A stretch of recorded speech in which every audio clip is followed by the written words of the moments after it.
ni ay mga tanghaga nga gipresentar si Kristo sa atong ebanghelyo bahin sa pagbalik niya sa iyang ikaduhang pag-anhi. Nagpaabot ba mo sa iyang ikaduhang pag-anhi o wala? Nagpaabot mo? Okay, klaro. Kasagaran nato wa magpaabot sa iyang ikaduhang pag-anhi. Ang atong gipaabot nga tagaan tag sa atong gipangayo. Sama na mangayo ka nga mopasar sa board exam ang imong anak, mo na imong paaboton pero wa ka kahibaw di ay nga karon na lang kang gabi kutob. No? Gilingian na imong tupad na nagpaabot ka sa pag-abot sa Ginoo. Tingali ang imong gipaabot mga balikbayan kay pwede naman mo travel karon, uli na turon sila karong sunod semana, wa di ka kahibaw makras ra day ang eroplano nga ilang sakyan. No? Hana ba? Una kuwang taan kanang pagpaabot. Tingali nagpaabot ka nga mahatag na ang inyong 13th month pay ug ang bonus. Wa day ka kahibaw atakihon ra day ka karong gabi unya mahurot ra gasto kuwang pa ang imong 13th month pay inig-admit nimo sa ospital. Ngayon na bitaw kuwang kita nas pagpaabot mo na nga niingon si Kristo diri sa atong ebanghelyo nga iyang gisugilon nga ang mga tao padayog kaon, inom, pamangihimog balay, minyuay, pananom, trabaho. Unya wa day kabantay, hapit na day ang lunop. Panahon ni Noe, hapit na day muuwan ang asupre kanang kayo para mulaglag nilang tanan dito sa Sodom and Gomorrah. Mao na siya. Si San Martin of Tours kanunay nagpaabot sa pag-abot sa Ginoo. Kahibaw gud siya unsang adlaw siya mamatay, unsang taknaa siya mamatay. Kahibaw siya na. Gitagaan siya sa Ginoo og kanibang kahibalo. Muna sige siya ganaon sa hapit na ko mamatay, pundok na mo diri. Nya kay hilak tong mayo iyang mga kauban ingon ayaw sad kamatay. Bisyap oy nang kinahanglan pa kay minimo yan hilak pod siya aw depende sa Ginoo og Ginoo mubiya naman ko karon og imo sang lugwayan kay mo alagad pa ko nila okay kayo muna sa atong kinabuhi matud pa dinhi sa atong tubag sa Salmo bulahan sila nga nagatuman sa balaod sa Ginoo. Kanus aman laglago ni Kristo ang kalibutan. Kanus aman niya patyon ang tanang nias kalibutan aron tapuson ang tanan. Matud pa niya zaman. Sama kini sa nahitabo sa panahon ni Noe, sama sa panahon ni Lot. Unsa may sitwasyon atos mga tao, nagsigi nagsupak sa balaod sa Ginoo. Kini ba yung balaod sa Ginoo duha man ni ka klase na ay gitawag nato nature kana bang natural na asay moral. Ang moral kanang 10 commandments o uban pang mga commandments nga gisuwat o gipamalandungan sa simbahan yan ang uban sad natural kanang itawag divine law, the law of nature. Para nang motobo imong buhok nya mausab ang color sa imong buhok, natural law man na. Nya wa mo magsupak-supak ana. Dili ninyo usbon ang color. Kanagong ang mga Pilipino, brown o complexion, European, mga American o uban pa puti sad sila. Mudawat mo ana nga ang imong naong brown o imong yung papution. Usa na sa pagsupak-supak. Kanagong ang babae maoy magmabdos, dili ang laki. Wa mo magsupak-supak ana nga kamo gyud mamabdos. Basig nagpalaygit na mo, basin og nag-inom og pills kay di na mo gusto mamabdos, imong gisupak ang balaod sa Ginoo. Kana natural na. Anang ang laki mahigugma sa usa ka babae, niya ang babae mahigugma sa laki. Wa karon maghimo og supak-supak, nagaunay na. Laki na og laki, babae na og babae. Against the law of nature. Di ba? Mao nang salaa, usa sa dakom sala nga hinungdan nga gisunog ang Sodom and Gomorrah panahon ni Lot. Kaya ang mga laki ug ang babae di naman mahigugma sa natural way. Adto naman sila sa ilang way. Ana. Ay gano, lingi ako na imong tupad. Pangutan ay na kusog ka mutuman sa balaod sa kinaiyahan. Na mutuman ka o musupak-supak. Para na imong kilay mag-anam yun nagkakatag. Di ka ni mo badlisan. Kaya mahadlo katanawon nga katag kay kagkilay. Nga natural ba yan na? Kana bang inana ba? Mahadlok ta usahay mutuman sa law of nature. Dili sad ta kamaong mo preserve sa balaod. Sama anang di gyud putlon ang kahoy kay mag flash flood. Mag-illegal laging gyud. No. Na flash flood. Naa hinooy karsada nga giway dining, dili hinon putlon ang kahoy nga may sod nga karsada nga makabangga man diha sa mga sakyanan. Di hinon putlon. Pero kadto no mga kahoy tuas bukid, ipaputol haron mo flash flood. Di patay tuas ubos. Ni asay karsada nga gianan, di sad kuhaon ang mga, di sad i-clearing ang mga kahoy nga ni encroach aron sad mga bangga. Patay kita. Ay, tinarong pa ka na o ato na lang ng balaod. May pakaibata mo butang-butang, safety first. Oy, safety first. Wa gyud kunoy kinahanglan, wa gyud kunoy obstruction diha sa mga national highways. O niya, ang kanang kahoy nga akasya ni sud nga riskarsadag mga 1 meter o say 2 meters pa.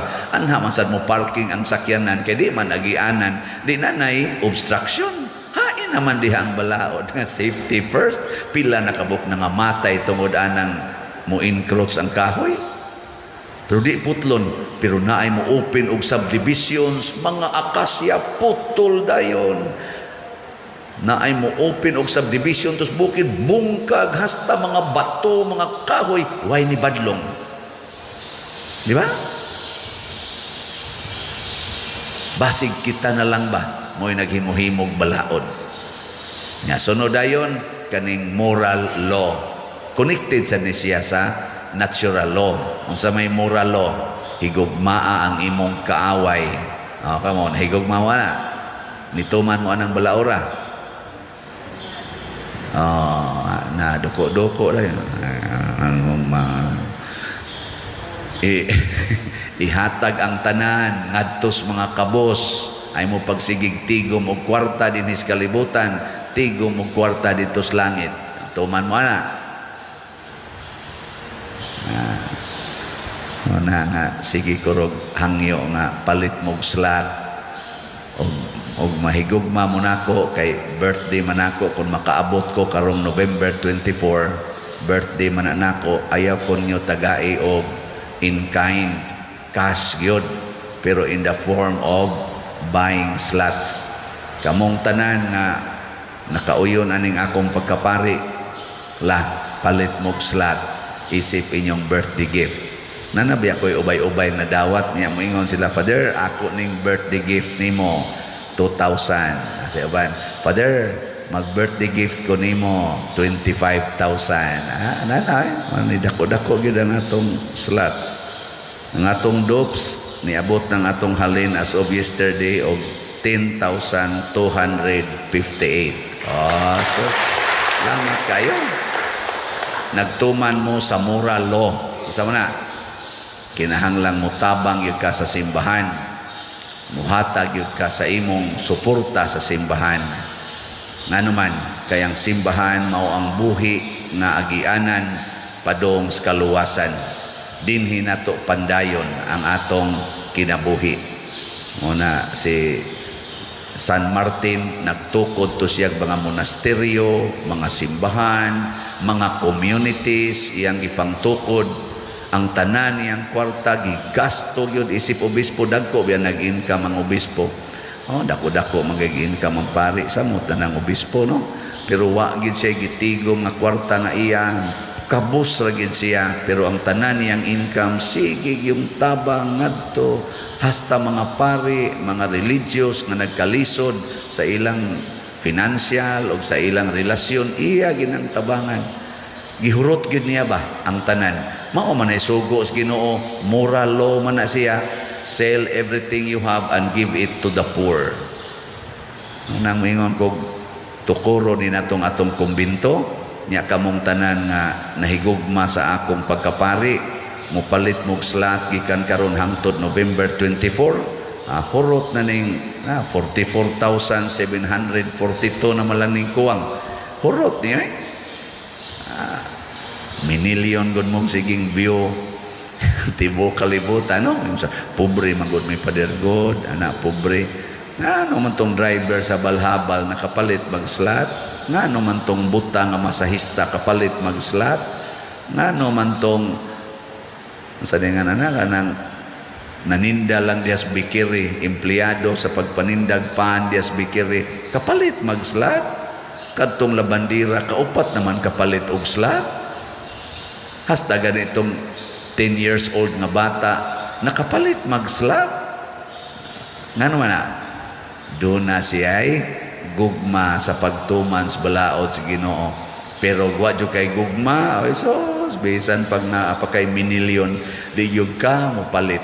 Nga naman tungod kay giharian ka sa balaod sa kalibutan. Balaod sa kalibutan. Mao na nay kuyaw nya anha na ta diha malaglag kung magsige na taog tuman sa balaod sa kalibutan dili na balaod sa Ginoo. So muna lipay kay ta dinhi nga nanindot na ning atong parokya, pero we still have more to do hangtod sa katapusang to sa atong dugo, hangtod sa katapusang ginhawa na to. Sige ra gitag hatag mo nang niingon ang sana kanang bang canticle of igbasa na mos kabuntag prayer sa liturgy of the hours, niingon diha nga si San Martin kuno mi namatay nakabus pero misaka sa langit nga dato kaayo. Nga naman didto niya gipundo ang iyang mga kabtangan sa langit.